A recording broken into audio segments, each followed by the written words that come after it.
Let's talk about lavender. I like that. Let's talk about lavender. Alright, so you got common lavender, English lavender, true lavender, garden lavender, and then narrow leaf lavender is all the, terminology that everyone uses for lavender. And so today, we're growing lavender. It is January 3rd, 2023. So the growth habits of lavender is an upright herb that can grow 3 to 6 foot tall. Like, I'm excited. So you're not going to be able to see these, but that's the seeds, and they are freaking dinky.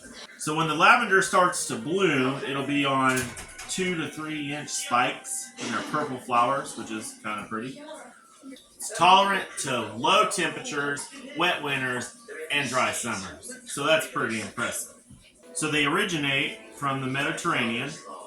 So they're primarily used for culinary uses and for aromatherapy, which, the wife uses them for her soaps and everything else. That's why I'm not really concerned about growing too many.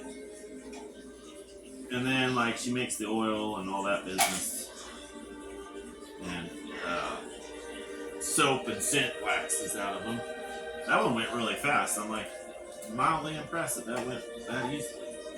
So, back in the 16th century, when the Black Plague was going on, they actually sold bouquets of lavender to, put their faces in to mask the smell of death. So that's pretty trippy. You're walking by a dead body, just sniff lavender, and boom, smells good again.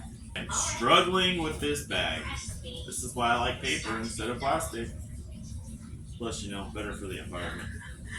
Also, another fun fact, the oils from lavender was actually used to ward off the disease of the Black Plague.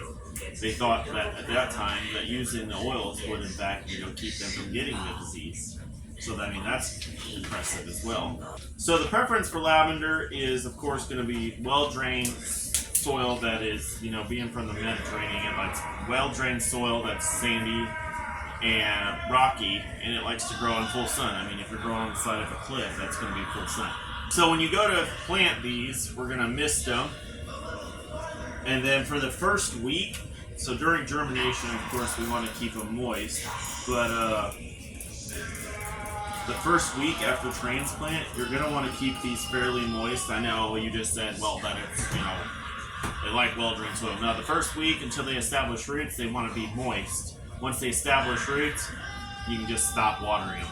Because what I'm going to do is intercrop them. I'm going to water my vegetables, and that water is going to seep out, and these plants will pick it up. So they're very low-maintenance plants. They grow great in containers. The only problem is they get so freaking big. So, you got to keep it pretty trimmed back, and everything seems to like to eat them. Just going to put that out there. My dog likes to eat them, so it killed my other plant, but, what else?